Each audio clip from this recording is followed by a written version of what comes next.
Assalamualaikum warahmatullahi wabarakatuh. Alhamdulillah, pada kesempatan kali ini kita bertemu kembali dalam pembelajaran tentang santun dalam berdakwah.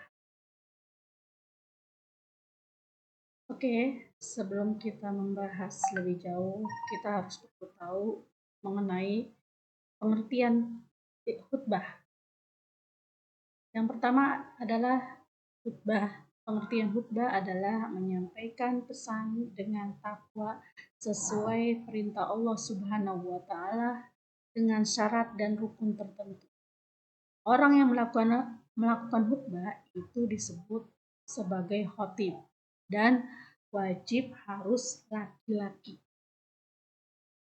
Contoh khutbah yang pertama ada yang namanya khutbah Jumat, kemudian ada juga khutbah salat Id, yaitu salat Idain, salat Idul Adha atau Idul Fitri.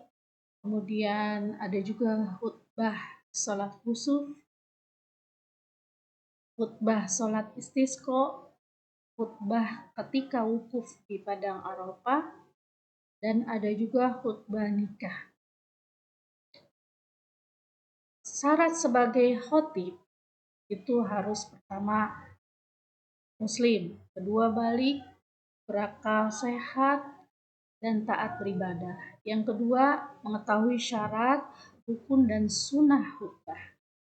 Suci dari hadas, baik itu hadas besar maupun hadas kecil, dan memakai pakaian yang tertutup auratnya. Kemudian yang keempat, syarat khatib yang keempat adalah fasih, mengucapkan ayat Al-Quran dan hadis. Yang kelima, syarat kelima adalah memiliki akhlak yang baik. Terakhir, berpenampilan rapi, baik, dan sopan. Adapun ada syarat-syarat dua khutbah. Yang pertama adalah khutbah Jumat yang disampaikan sesudah masuk waktu zuhur dan sebelum pelaksanaan sholat. Kemudian saat khutbah berdiri jika mampu. Yang ketiga adalah duduk antara dua khutbah. Yang keempat, suara khatib itu harus terdengar jelas, keras. Kemudian yang kelima, suci dari hadas dan najis. Yang keenam adalah di samping itu rukun khutbah itu yang pertama yang harus kita baca adalah membaca alhamdulillah pada kedua khutbah. Yang kedua membaca syahadatain. Yang ketiga membaca salawat kepada Rasulullah. Yang keempat berwasiat kepada jamaah yang berisi ajakan untuk meningkatkan iman, takwa, ibadah, serta nasib agar beramal soleh. Yang kelima, membaca ayat suci Al-Quran.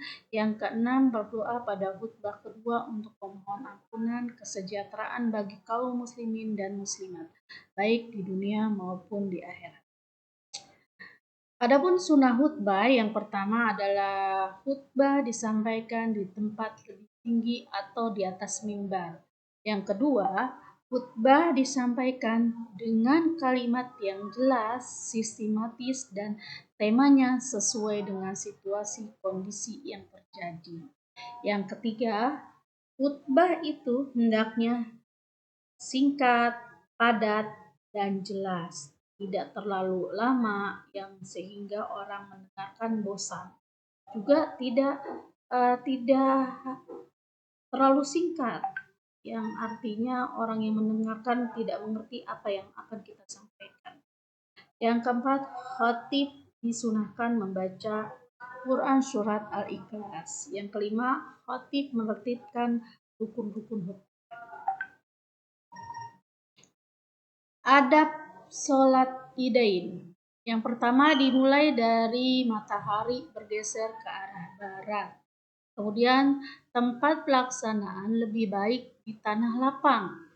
Disunahkan mandi dan memakai pakaian terbaik. Yang keempat, disunahkan makan sebelum sholat Idul Fitri dan tidak makan dulu sebelum sholat Idul Adha. Yang kelima, memperbanyak bacaan takbir saat menuju tempat sholat. Adapun ada adab sholat Jumat. Yang pertama, berangkat ke masjid lebih awal. Yang kedua, mengisi syaf yang kosong.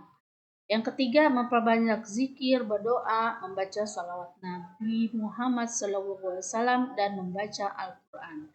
Yang keempat, mendengarkan khutbah. Jadi ketika kalian mendengarkan khutbah, sebaiknya kita tidak mengobrol sendiri atau berbicara sendiri. Mendengarkan dengan hikmah.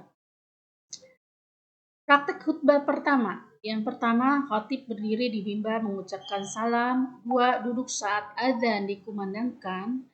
3, selesai azan, khatib berdiri membaca rangkaian khutbah. Yang keempat, memberi wasiat yang disesuaikan dengan kondisi terkini. Yang kelima, penutup khutbah. Praktek khutbah kedua. Yang pertama adalah selesai khutbah pertama, khatib duduk lalu berdiri untuk khutbah kedua. Yang kedua, boleh menyampaikan kesimpulan khutbah 1 setelah membaca hamdalah, syahadatain, dan salawat Nabi Muhammad SAW. Yang ketiga, akhiri dengan membaca doa. Allahumma ighfir lil mu'minina wal mu'minat wal muslimina wal muslimat. Allahumma ansur man nasara dini wahdul man hadalal muslimin. Rabbana afriq alaina sabra wa thabbitu fuqdamana wansurna alal qaumil kafirin. Rabbana atina fid dunya hasanah wa fil akhirati hasanah wa qina adzabannar. Yang keempat adalah kalimat penutup khutbah kedua. Yang kedua, pengertian tablik. Pengertian tablik adalah berasal dari kata ballighu yuballighu tablighun yang berarti menyampaikan. Sedangkan tablik menurut istilah menyampaikan ajaran-ajaran Islam yang diterima Allah kepada umat manusia agar dijadikan pedoman hidup supaya memperoleh kebahagiaan di dunia dan di akhirat.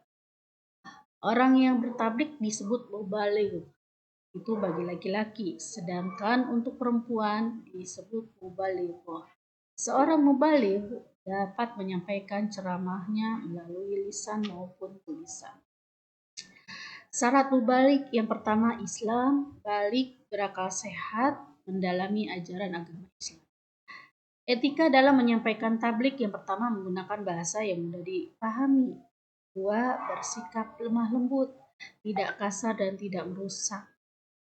Mengutamakan musyawarah dan berdiskusi untuk memperoleh kesepakatan bersama. Materi dakwah yang disampaikan harus memiliki dasar hukum yang kuat.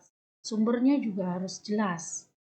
Kemudian menyampaikannya dengan ikhlas dan sabar sesuai dengan kondisi psikologis dan sosiologi si penerima.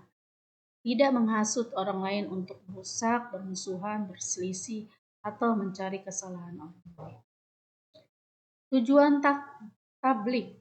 Kegiatan tablik dilakukan dengan tujuan untuk menyampaikan risalah atau ajaran Allah dan Rasul kepada seluruh umat muslim sehingga dapat diterapkan langsung dalam kehidupan sehari-hari. Sasaran tablik. Dalam prakteknya, kegiatan tablik mempunyai sasaran tersendiri. Sasaran tablik ini didasarkan pada metode lisan dan tulisan yang menjadi medianya. Jadi, dalam hal ini, sasaran tablik adalah tercapainya transformasi atau penyampaian nilai-nilai keagamaan yang baik di tengah umat Islam. Yang ketiga, dakwah. Apa sih pengertian dakwah? Dakwah adalah kegiatan yang bersifat mengajak, memanggil, menyuruh seseorang untuk beriman dan taat kepada Allah. Tujuan dakwah yaitu mengajak segenap manusia untuk senantiasa bertauhid, menyembah kepada Allah, tidak